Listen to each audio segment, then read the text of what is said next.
So I'm Grant Porteous. I work during the day at Pioneer Rest, Christian Mental Health Services. I also do intentional life coaching and consulting early in the morning, late in the evening, and on the weekends. And so part of what we wanted to do is, Rick and I were talking about this, is find out not only how to provide you information, like you said, about seasonal affective disorder, or SAD, which is a form of depression, but also to be thinking about what can occur going forward, what can you do going forward that links in with your church family, with one another, so that your the stuff that you learned today can then be actually applied. So you don't just kind of walk out of here and go, well, that was nice information, now what do I do?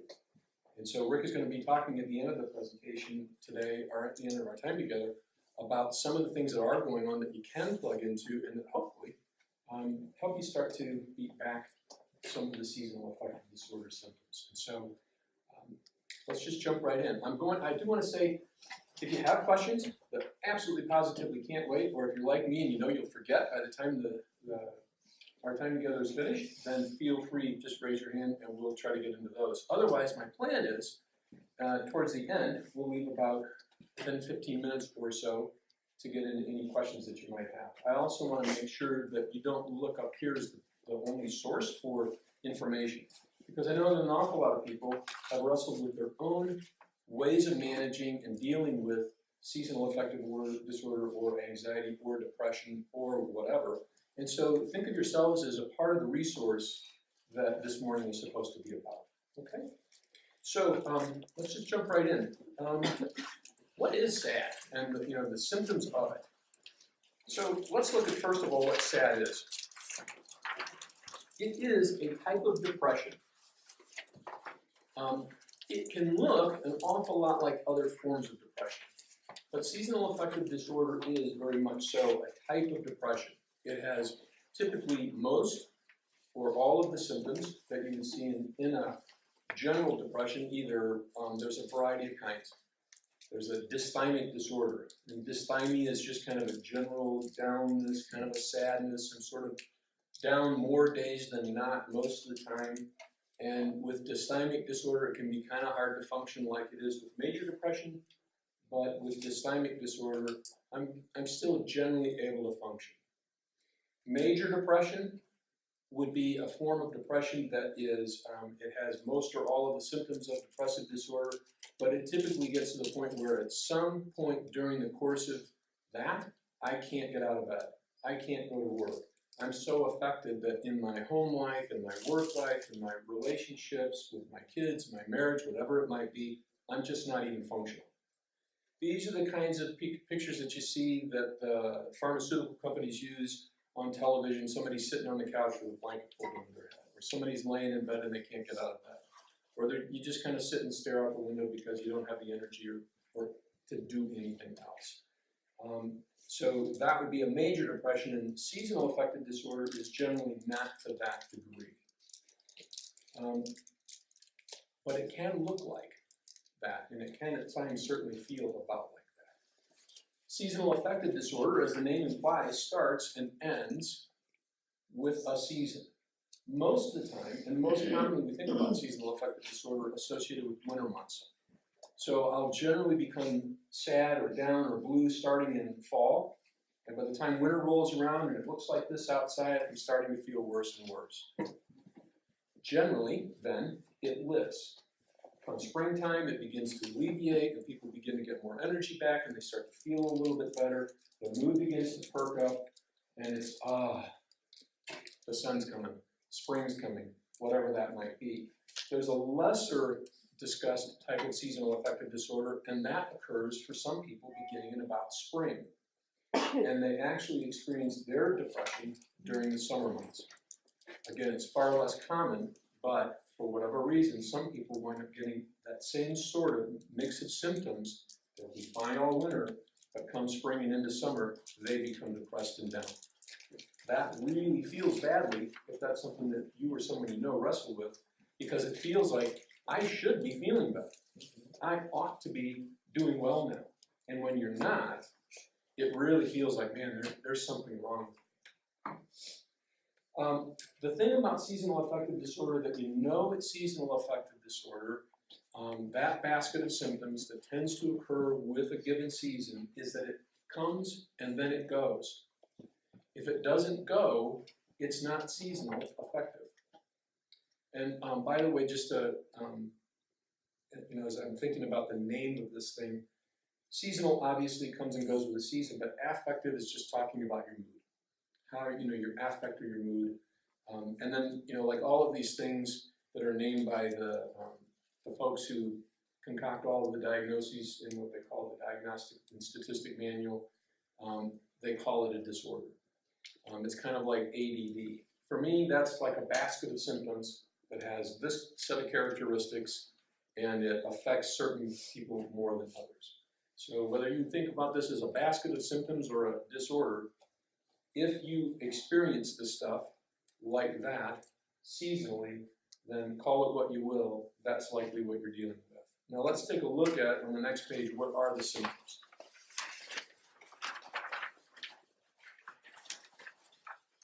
Like a lot of kinds of depression, dysthymic disorder being the main one, you're feeling depressed most of the day, nearly every day.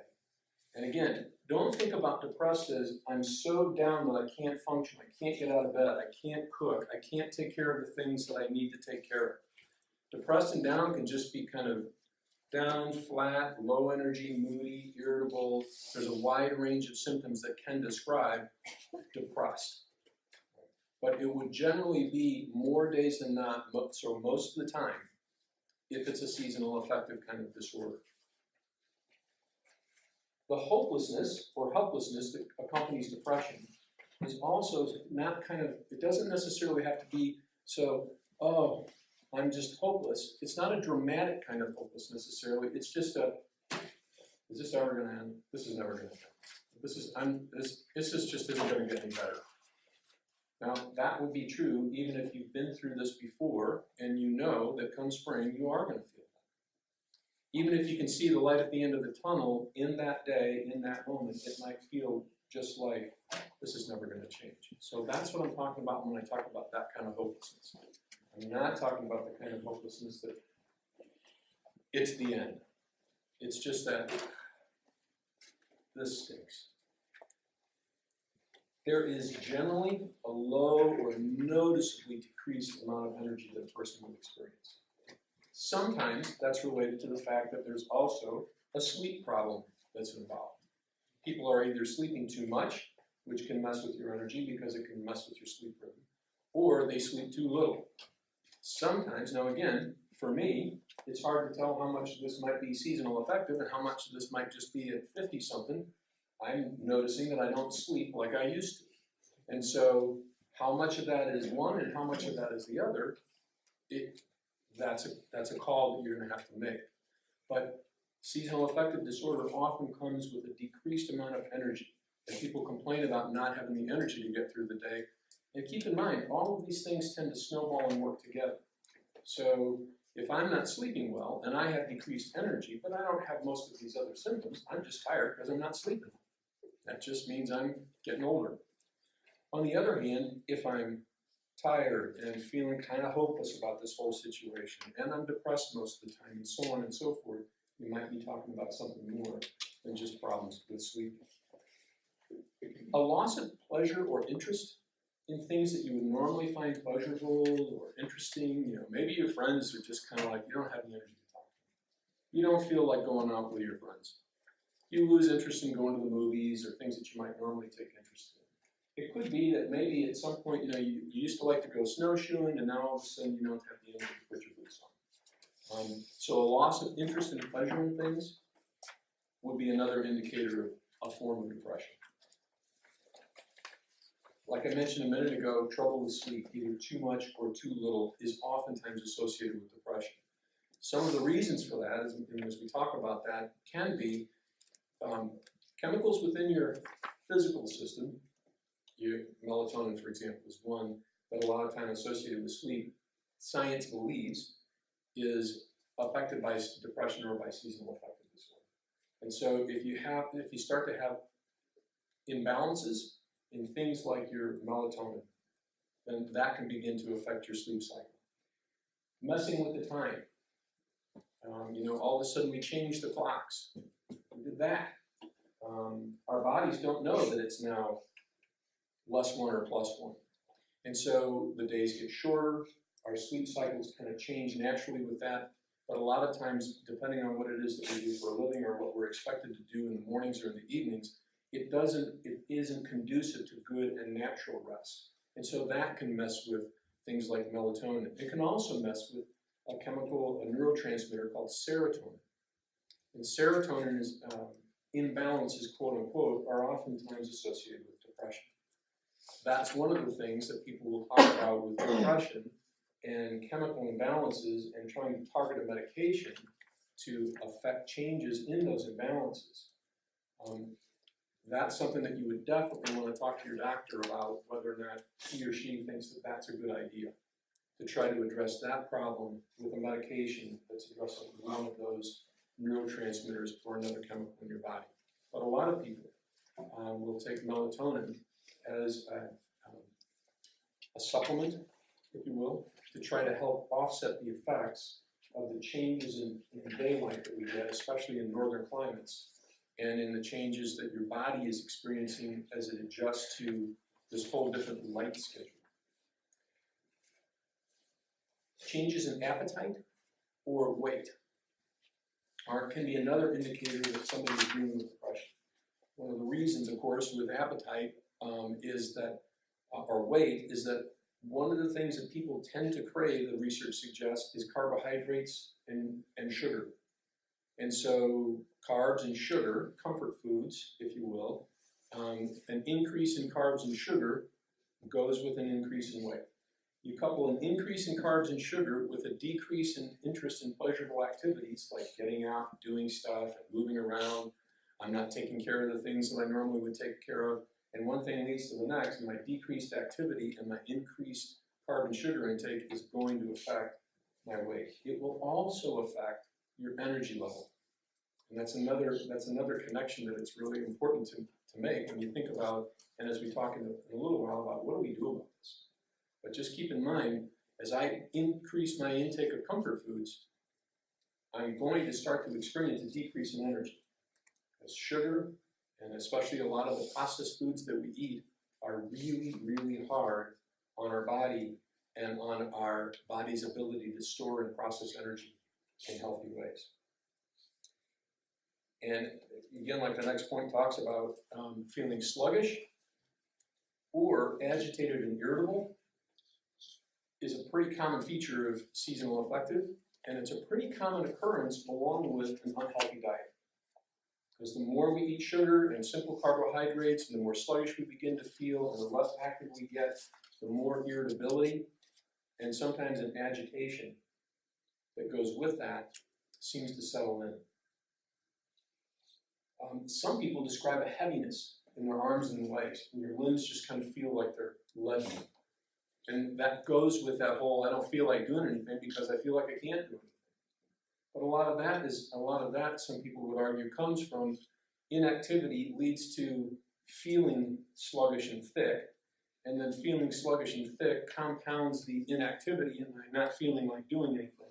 And then that compounds my feeling sluggish and thick, and it just becomes a downward spiral. Trouble concentrating is another thing that an awful lot of people will experience with a variety of forms of depression. So I'm sitting there watching TV, or I'm in a conversation with somebody, or I'm trying to read the newspaper or a book, or check my Facebook, or whatever it is that I might do online, and I seem to be drifting away more. I seem to be not able to concentrate like I normally would. That's another characteristic of depressed mood. And some people would argue it's another characteristic of things like unhealthy diet, that feeling of sluggishness that I get from eating some of the wrong foods, and then just sitting and kind of stewing in that. Commonly, people will withdraw, they'll avoid, and they'll isolate. And so, the cabin fever, Jimmy Buffett, I just shot 6 holes in my freezer. That whole being alone and just kind of hunkering down, watching the snow fly, All that kind of stuff is really common in these sorts of months. Although again, if you experience or know someone who experiences seasonal affective disorder in the summer, you'll see the same thing. They'll hunker down and isolate, stay home, avoid contact with people in the summer months. An increased use of substances. People self-medicate. People will tend to drink more, smoke more pot, use more medications, use more sleeping pills, whatever it takes to kind of get them through the night, so to speak. And that can be another indication of seasonal affective. And again, it's a thing that a lot of people will do just to self-medicate, to try to get themselves through feeling blue, feeling down, feeling low energy, not feeling good about their situation or about themselves. Productivity problems, as you might imagine, at school, at work, in other activities that you would normally be engaged in, are also really common. So, if you notice yourself starting to not function as well, when I meet people in the counseling setting, a lot of times what we're trying to gauge is how is this affecting your functioning? And across the board, in some key area of life or another, people who wrestle with some form of depressive disorder or some sort of seasonal affective disorder as a subset of depression are going to be affected in their functioning somehow. It's almost unavoidable. Whether it's the blues or decreased energy or not sleeping enough or sleeping too much or however it affects you, you're generally going to see a decrease in the area of functioning. And then finally, and this is one that we want to spend just a minute on, it's not uncommon to have thoughts along with hopelessness, along with this is never going to end, winter's 6 months long, we just missed the month of winter, or the month of summer that we had, now it's winter again. All that combined together can result in thoughts of suicide or thoughts of death.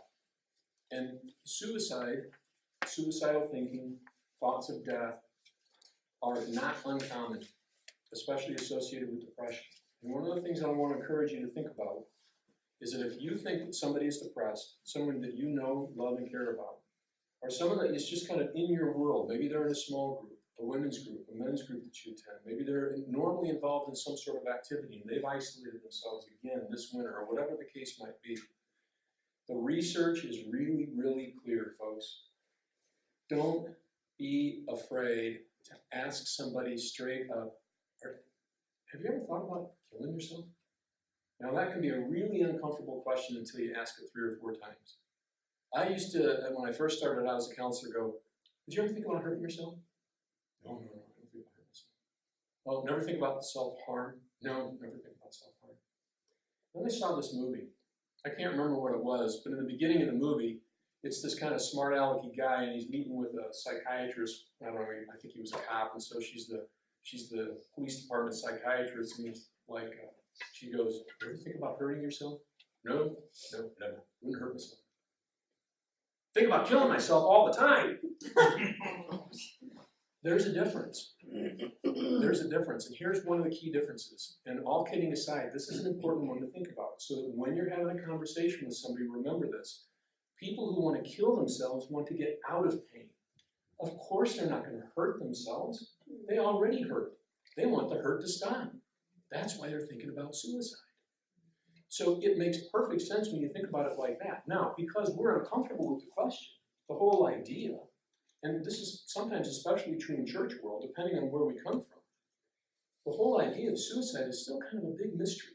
And there's a big uncomfortable question mark that hangs around the idea of suicide. Suicide is an attempt to get away from the pain. But the research is clear. Talking about suicide does not increase the risk of suicide one iota. Talking about suicide and giving somebody permission to go, I have been thinking about it. I've been thinking about that, in fact, almost every day. Oh, what are you thinking about? Well, I just think it's just, you have a plan? Well, kind of. Oh, what would you do? How would you take your life? And let them talk to you about that. Because every time somebody can get out the stuff that's been boiling inside, the less likely they are to follow through with a plan of hopelessness and a plan to take their life.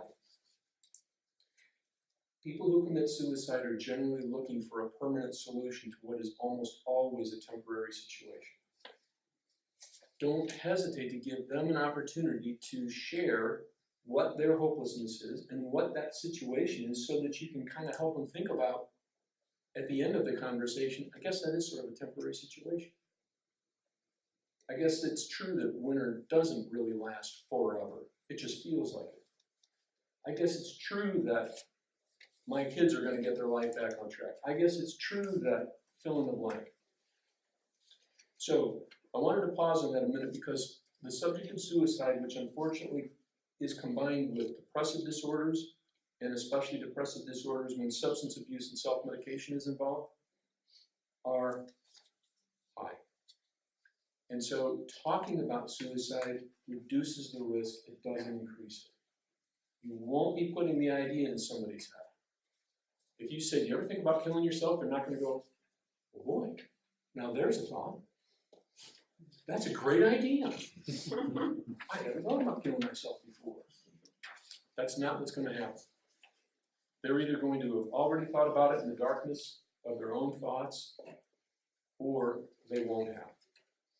And them knowing that either way, you're a friend or a confidant or someone in their life who isn't afraid to go into the most difficult place that they may be facing is only going to help. All right? And we can certainly come back to questions about that if you'd like to a little bit later. So moving beyond symptoms, let's look at the causes. So no one knows for sure, but here's what they think. Science believes that your internal clock or your circadian rhythm gets off. Again, whether it's the shortness of the days, an adjustment to the clock, some change in your work schedule, something that shifts in the wintertime that's different from the summer or vice versa, some kind of a change or some sort of a shift that can mess with your internal clock and your internal rhythm, science believes is associated with seasonal affective disorder, and for that matter, some other forms of depression. Related to that, a drop in your serotonin, which is that neurotransmitter that we talked about before. And some people believe that a drop in serotonin may be light related. So that's why when we get into what to do about SAD, as much as you can think about how much light do I get? If I wrestle with depression, if I have a tendency to be kind of down or flat or blah, am I getting any light, any real light? I'm not talking about light, I'm talking about real light. Melatonin, which we mentioned before, affects sleep, and it also affects mood. A decrease in melatonin has been associated with both depressed mood as well as anxiety. So melatonin can have kind of a calming effect on you. Think about it as you head off to sleep at the end of the day when all systems are functioning correctly. Your melatonin affects your ability to relax, settle in, and slide into sleep. Anything that messes with that and that doesn't allow melatonin to either kick in and do what it is designed to do, or anything that provokes you to staying awake, and then you shut off your screen, whatever that screen might be, and you try to go to sleep, is likely going to involve some sort of an upset in the balance of melatonin in your system. Melatonin responds to light. Sleep, our body's natural rhythm, that circadian rhythm, responds to light. And so, some of the research would suggest related to problems with sleep, if you're watching a screen of any kind, our modern screens that pixel, right? So light, if you've ever seen a television on the news, you watch a news broadcast and there's a TV or computer screen in the background, and it's either doing this or it's flickering. And sometimes you can see if you go for walks at night and you peep in people's windows, if you walk by somebody's house and you see through the window kind of this effect, light's just kind of blasting out like that. Now when you watch cartoons, it generally is like that, which is one problem, as an aside, that some people think that kids have related to quote-unquote ADD or some of the other difficulties in functioning, because the television shows that we have kids watch are so distracting and so provoking to your your brain, that it makes it extremely difficult for them to kind of wind down. But even as adults, when light comes out of your TV, it doesn't come out as a light, it shoots out. And every time the scene changes at all, there's lots and lots and lots of little pinpoints of light that are shooting at you. And that's one of the reasons that watching a screen, or watching a TV, looking at your phone even, or anything that does that, provokes your brain to keep going, keep going, keep going, and can affect melatonin. Some people argue serotonin, and certainly most would agree it'll mess with your sleep. Now, age is another cause of SAD that research would suggest younger folks are at greater risk. So, Cece, sorry, but you know, this is one of the few cases where if you're older, you're better. You're less likely to be affected by SAD starting after age 30. So between 18 years of age and 30 years of age, if you're going to be affected by SAD, that's typically when it starts to kick in. And I would argue that that's not necessarily the case. But in talking to a lot of people, I was just talking with somebody Thursday who is feeling now more and more seasonally affected. They're getting depression again. And what they said when I asked them, how long have you been dealing with this? Since about junior high school or high school. They started noticing feeling kind of blue and blah come wintertime. And so that's more of a common experience. But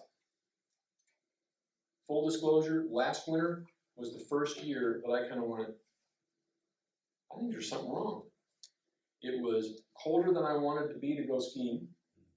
I'm more affected by cold these days, and so I feel less like going outside anyway. And when it's 20 below and the wind's howling, I don't even like to go snowshoeing, as much work as that is. And so, you know, last year was one of those years that for me, at 57, I first really kind of thought, I think I'm kind of being affected here. So while it's typically going to hit people in their younger years as a place to start, don't dismiss the idea that a really hard winter, a really long winter, a really overcast, we had all of that last year, very little sunshine, can affect anybody of any age. Related to, SAD can be related to or exacerbated by another mood disorder like dysthymia, major depression, bipolar. So any tendency to already struggle with a mood disorder can be made or can make seasonal affective disorder worse. So it's kind of like a double whammy. If you wrestle with the one, you may well be prone to wrestle with the other. So your depression might get a little bit worse or feel a little bit deeper or a little bit different, not in a positive way, come the winter months or the summer months if you go in that direction. Fun facts to know and tell, if you live further from the equator, not much that we can do about there, but the further from the equator you live, the research would suggest the more prone you are to depressive disorders and especially seasonal affective disorder. Somebody close to the pharmaceutical industry shared with me that if you draw a line through the United States from about the middle of the country north, far more antidepressants are prescribed. So when you think about depression and mood disorders and other ways that people struggle with this kind of stuff, the colder, the less light, shorter the days, the more likely you are to wrestle with some sort of a mood something or other that might drive you to your doctor and go, you got to give me something. And then women, more than men, tend to get sad. On the other hand, men tend to get it deeper. So men will tend to be more intensely seasonally affected, and some would argue more intensely depressed when they become depressed. Women tend to be diagnosed more. Now, that said, I don't know whether or not that means that the men in your world are actually less depressed, or if it just shows up less because of a couple of factors. There's an interesting book, and I think you've got a copy of it on the back table. It's Unmasking Male Depression. Is the title still Anger, Unmasking Male Depression? I'm not sure. The original title of the book that was making the rounds about, I don't know, 10, 12 years ago, whatever it was Anger, Unmasking Male Depression. And the author's argument was men aren't allowed to be sad, but we are allowed to be mad. And so culturally, men tend to have permission to be irritable and angry more than they have a tendency to be sad or down. So it'll express itself in that way. That's why, when we think back to the symptoms, irritability, agitation, some people will throw in straight up anger, may be a symptom that somebody's struggling with mood, not just a bad attitude. So again, women might be more diagnosed. Some people would also argue that that's because women are more inclined to seek help for whatever it might be, go to their doctors more frequently, go to counseling more frequently. And men, there's that kind of classic commercial, I like that, where the guy's tying his shoes and the bowling ball falls out of his friend's bowling bag and clocks him on the head. I'm good, I'm good. Another guy's standing up out of this limousine in the parking garage, he smacks his head on one of those concrete beams, and he goes, bam, bam, and he falls back in the car, and you hear out of the car, no, I'm good. Men have a tendency to just kind of go, yeah, I'm good, no, I'm fine, what? What's wrong?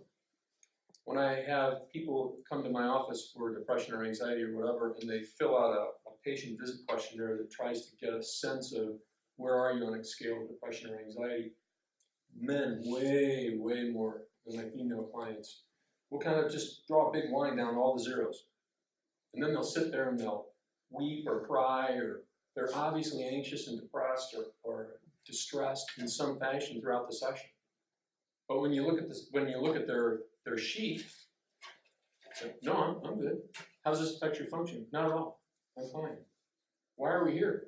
Oh, you wouldn't believe what's going on. So I think we might argue that men are also affected, but because for some cultural reasons and societal reasons or whatever, the men in your world may tend to report things less than the women in your world. So watch out for your friends and for one another. Be kind of on guard and on the lookout for some of this stuff. See what you can sort of spot, and don't be afraid to ask people kind of how they're doing. And when they go, oh, fine, fine. Because, that's the answer we're supposed to have in church, right? How are you doing? Good. I'm blessed. I'm blessed. No, really, how are you doing? No, God, it's all good. God's good. I'm blessed. I'm living a blessed life. It's like, well, where you been lately? Oh, I've been busy. Just busy being blessed. So, you know how that goes. It's generally thought that in church we're supposed to be good. Because after all, God's on our side and all that kind of stuff. We're human, just like everybody else. And in fact, arguably, we should be recognizing just how human we are, which might make us, at least at times, more aware of how hard things are.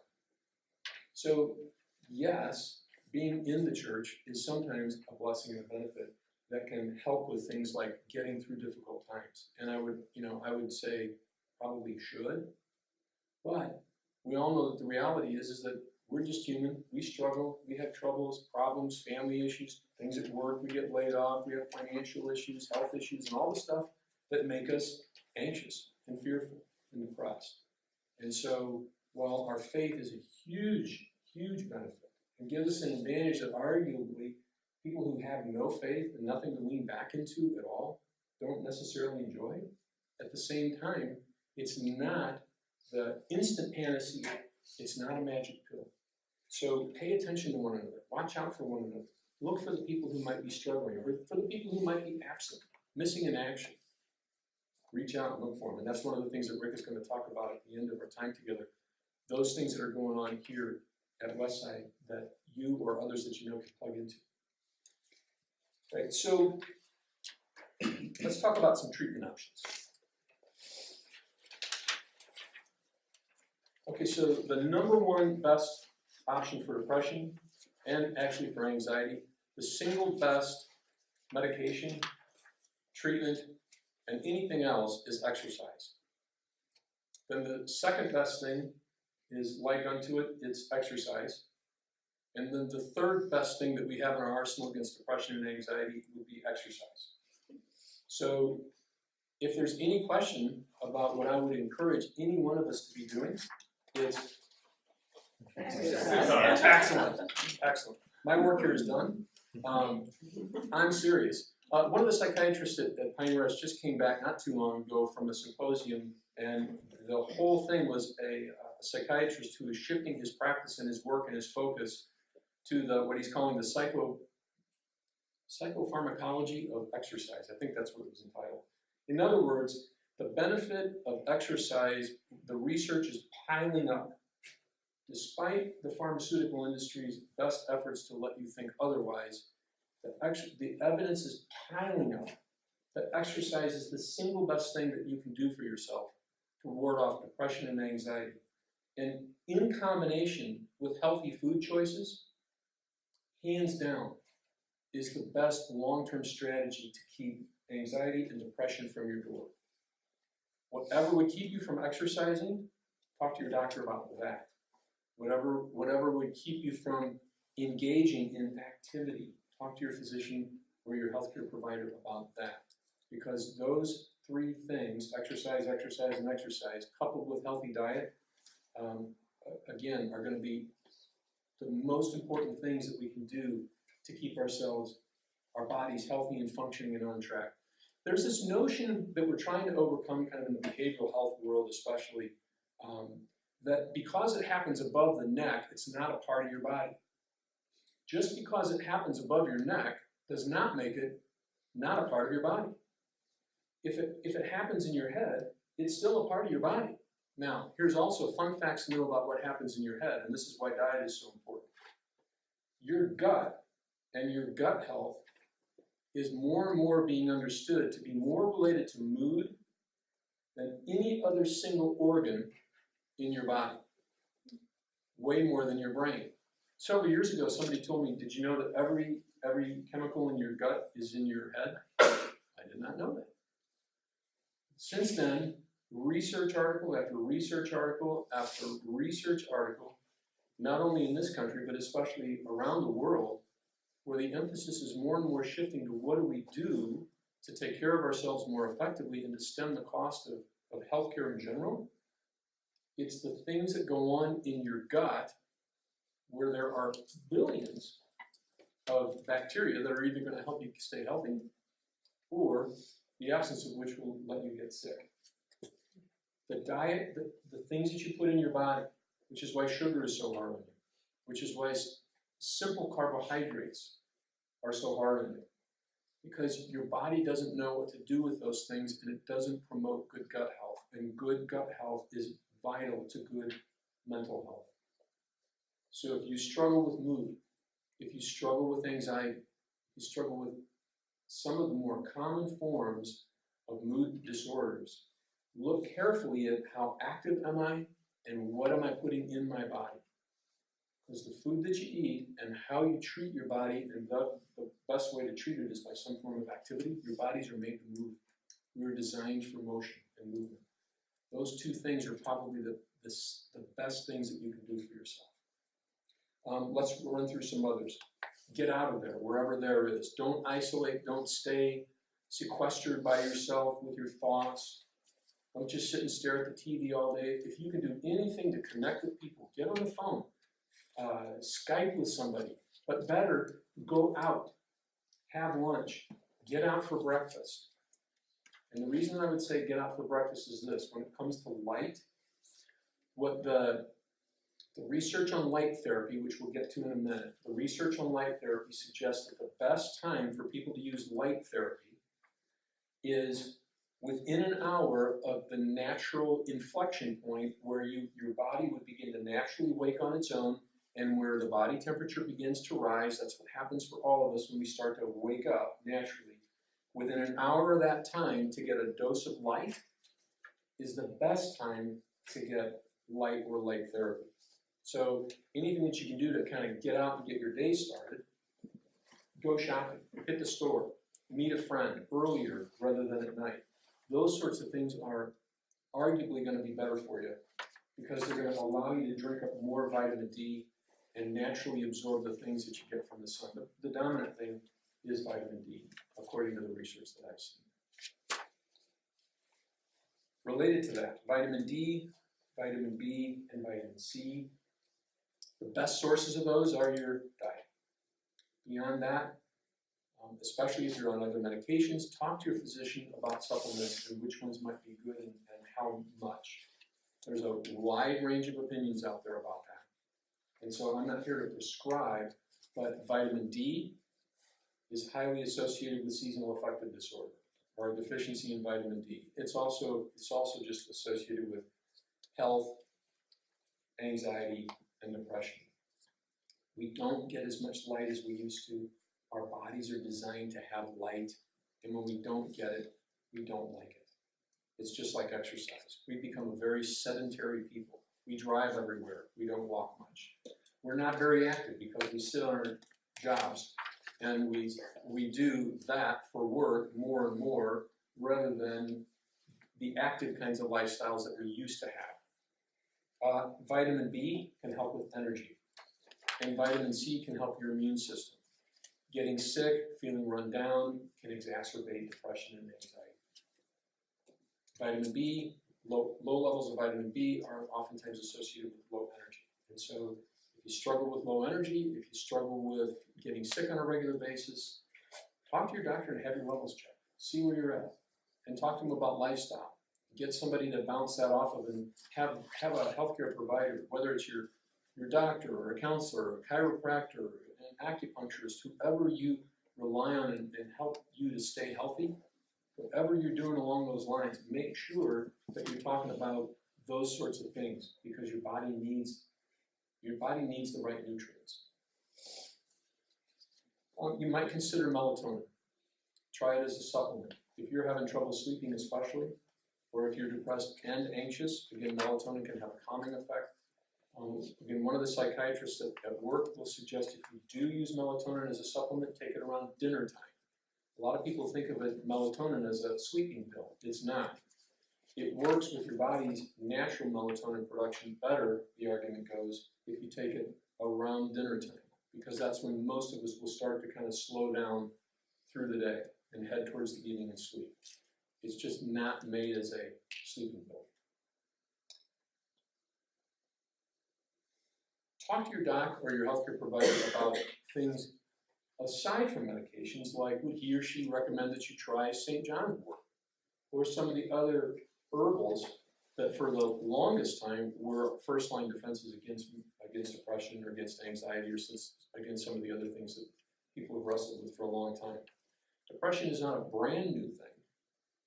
People have felt down and low energy at certain times of the year for a long time. I would argue that whether it's because we're being diagnosed more frequently, because we're aware of it more, there seems to be a greater awareness. I think it could also be, again, we're less active, we don't get out as much, we tend to isolate more just as a result of how we do life, and those things are hard on us as well. I'm going to shift to some other things besides the physical stuff. Be grateful. Practice gratitudes. The research on the most at peace, contented people in the world tend to be those who have a regular and ongoing practice of being grateful. Being grateful is kind of like Philippians 4, 6 through 8 picks up a lot of this. Be anxious for nothing, but in everything with prayer and supplication. Let your requests be made known unto God, and the peace of God that passes all understanding will guard your hearts and minds in Christ Jesus. That's nice, Paul. How does one do that? And then he says in verse 8, therefore, the things that are pure, lovely, excellent, praiseworthy, honorable, good report. He lists 8 things that make a wonderful little framework, if you will, for starting your own gratitude list. So think about the things in your life that are praiseworthy, that are excellent, that are pure, that are lovely. You've got them. I've got them. But a lot of times we lose sight of them. So develop a regular practice of gratitude and see what doesn't happen to your mood and your mindset. It generally doesn't take all that long for that to begin to change things. Learn to catch your thinking. Now this kind of goes with taking every thought captive to the obedience of Christ, right? So catch your thinking. Psychology calls it, in cognitive behavioral therapy, they call it thought stopping, reframing, and self-talk. The Bible says, take every thought captive to the obedience of Christ. Right? There's thought stopping. You'll know the truth, and the truth will make you free. There's reframing, because reframing is nothing more than taking that half-baked truth or a lie and going, wait, time out. Is that what's really going on here? Is it really 9 months of winter? My wife and I were talking about that on the way over. Oh, yeah, it's the first 9 months. It's like, wait. It's not 9 months of winter. Let's think about it. Well, November, December, January, February, March, April, May, June. that's 6 months. Now stop that. Catch that thought. May and June are generally pretty nice. Have we ever had snow in June? We have. But is that generally what happens? Is it as hot as it is in Florida? Thank God, no. Is it 125 like it is in Arizona? But it's a dry heat. I don't care. That's still warm enough to keep bacon warm in the oven. That's hot. How dry it is. No, it's gorgeous. We're here, in part for a reason. I love St. Louis, Missouri because I got tired of stepping out of the shower sweating on the way to work, sweating at work, and sweating on the way home. And I was sitting on my job. And so we live in a great place. There's tons to do. It's beautiful. Now, sometimes this gets oppressive and tiresome. And sometimes, like last winter, it was even too cold for me to want to go skiing. But by and large, it's not 9 months of winter. Catch your thinking. Tell yourself the truth. And then replace, then there's the Philippians 4:8, replace the negative thinking with your gratitudes or with positive self-talk. Now, I'm not talking about positive self-talk like on Saturday Night Live, like, oh, God, I am a good person, people like me. I'm talking about real gratitudes, real positive self-talk, stuff that's true, that supports the truth, all right? Eat healthy and avoid sugar and carbs. Have I said to avoid sugar and carbs before today? I want to make sure that I mentioned that. Several times. Oh, okay, good. I don't want to be remiss. It is one of the hardest things that we can do to ourselves. It's just lousy. Our bodies were not made for the amounts of sugars and simple carbohydrates that we eat now. By the way, ever since the 70s, when Earl Butz told farmers to go big or go home, and we've been planting fence post to fence post, one of the other popular sayings from that day, and we started growing genetically modified wheats and other grains, our bodies don't know what to do with that stuff. We're not getting the nutrients from the stuff that we used to eat that we eat now, even though it looks the same. I mean, a loaf of bread still kind of looks like a loaf of bread. It's not the same. It's like alien stuff. The stuff that you're buying off the shelf, for the most part, isn't real. And they can sprinkle all the sticks and rocks on top of it to make it look healthy. That doesn't make it real food. So think to what kinds of food did my parents and grandparents and great-grandparents eat? Where did it come from? Eat that. Food should have one ingredient on the label: rice, wheat, carrots. Not stuff that you can't even pronounce, not a list of ingredients like this long to come up with a loaf of bread that big. So just be really thoughtful, folks, really careful and thoughtful about what are you putting in your body, what are you feeding yourself that's either going to help you or hurt you, where your health, your longevity, and your quality of life is concerned. Because that's all the stuff that we're talking about is related to that. All right, so get into your faith. On the next page, at the top, pray, meditate, have a quiet time, join a Bible study, get involved in a men's or a women's group of some kind. Don't isolate. And if you can't find one close to you, or if you can't find one that fits your interests, start one. Maybe there's an author that you'd really like to follow with a Bible study, or there's a great book that you're excited about. Start a group. Talk to your friends about it. Get together. Make a book club. Do something. And Rick is going to talk to you about some of the things that are already available. Related to positive reads on faith, some of the things that people that I work with have found very helpful in terms of supporting digging out of depression or anxiety can be He Loves Me by Wayne Jacobson, How to Stop the Pain by Jim Richards, or Steve McVeigh's Grace Walk. Those kinds of reads that support who you really are and the true identity that you bear in Christ are hugely elevating and will help you to frame the things that you do in your faith, whether it's praying or meditating or Bible study or whatever, in positive, uplifting, and healthy ways. Check in with friends to stay on track and to help them stay on track. Mutual support. You know, when it says in Genesis it's not good for the man to be alone, it's not good for the woman to be alone either. Mostly we've got women here. Okay, so I'll just speak to the ladies. For all of your vaunted relational expertise, I know from my work and from my personal life, too many of you are isolated. Too many of you don't have the big group of friends that the media and movies and such would suggest that you do have. Some of you do, and that's great. So do some of the men I know. But too many of us, men and women, are alone. Don't be alone. It's not good for the man or the woman to be alone. We were designed for community. We're not supposed to be the Marlboro Man or the Lone Ranger. Find a connection. Plug in. Don't isolate. Laugh more. Watch a funny movie. Ideally with somebody. But watch funny stuff. If you need to, talk with your doctor about medication. A lot of doctors that I talk to in my counseling practice will talk with people about medications as even a short-term adjunct to get over the hump, with a long-term expectation of lifestyle changes leading to a place where you don't have to rely on medication so much. That can be true for an awful lot of different illnesses. But it's especially true, I think, more and more recognized with behavioral health issues where it's a behavioral issue as much as it might be almost anything else. So at least give that a go with it, if you need to get over the hump, to get back into function, to have life, so that you can start to do the things that would make you naturally functional, naturally healthy, and naturally feel better. And just manage yourself more effectively. Set small goals related to things that you want to accomplish. Accountability can help with that. Take responsibility for how you feel and do something healthy and positive. Your mindset is the one thing that each one of us has absolute control over. I don't control the mindset of the person sitting next to me, across from me, or anywhere else. I only control my own mindset and my own attitude. Take hold of it and work on it. If you need help working on it, talk to somebody about that.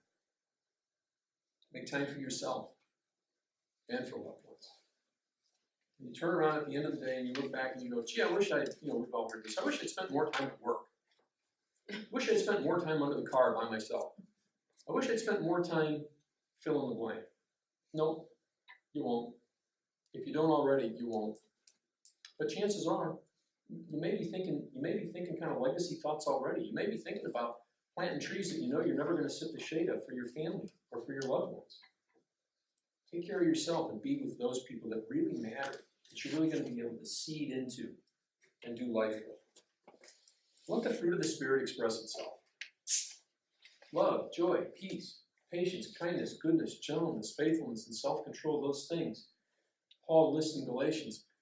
Let those things express themselves as you breathe. They are not the fruit of you. Here's a great exercise. Take your name. I don't know most of your names, but take your name and go, it's not the fruit of, insert your name. It's not the fruit of Grant. If it was the fruit of the believer, Paul would have said, the fruit of the believer. It's the fruit of what? Spirit. Spirit. So, that's not ours to manufacture. That's already arguably there to be released. We get in the way of it by our mindset and our stinking thinking. So, allow that fruit to express itself and be released in a way that affects your life and the life of those around you. Feed your heart, not your appetites. Most of us are busy feeding our appetites in some fashion. Feed your heart. What does your heart need to function effectively? Think about that and feed that. And then steer clear of toxic relationships and work to find supportive ones. Now, with that, just a little word on the holidays.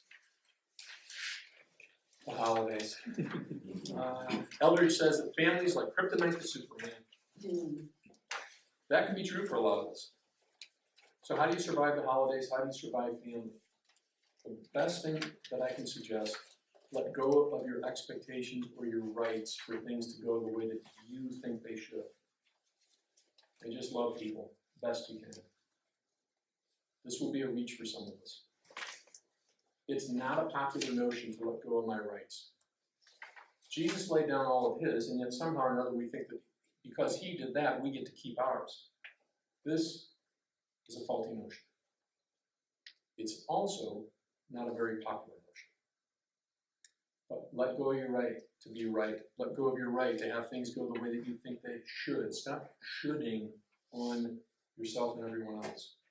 Let go of all that. You'll be a lot happier if you did. It's the old saying, you want to be right or you want to be happy. And don't be afraid to set boundaries and confront people about stinky behavior. Mom, son, honey bunch, when you do that, it makes me really kind of not want to hang out with you. It makes me not want to be with you. It makes it hard for me to be around you. I'd really like it if you learn how to do that. Learn how to set some boundaries. Learn how to say what you want and need. Chances are, if you're coming from a place of spirit especially, it's going to be what everybody wants and needs. Because it'll be that simple and that elemental. It won't be all I deserve or all I need. All right, so the last piece. We touched on light treatment options. Phototherapy. It can be tricky, and the timing of getting the light right can make all the difference between it works and it works to make it worse. So be very thoughtful about just running out, getting yourself a light box and sitting under it at random times. The research would suggest that's not the best approach. Talk to a healthcare provider or somebody who's expert in the area of using light therapy to use it correctly. Just as I was putting this presentation together, a thing came down from the director of Pine Rest Medical Services, Dr. Lou Nijkamp, and it was all about light therapy because a lot of people in the therapy community are talking with people about this now, where their clients are coming and going, what about light therapy? The amount and kind of light, ideally, the research would suggest 10,000 lux, which is a measure of brightness, and most of the time, the warmth or the color of the light is in the vicinity of 4,500 K, another measure. And that's about for 45 or 60 minutes. Some people will overexpose. Some people will use the wrong kind. Some people will use tanning beds that are not good for them. People in all kinds of fashions will attempt to get the right kind of light using artificial lights that aren't necessarily the right kind. And then two things can happen. It can either make it worse, or because they're not using the right kind of light in the right way, they go, well, that didn't work, when in fact it could have. So that can be it can be a wonderful adjunct to making you feel better.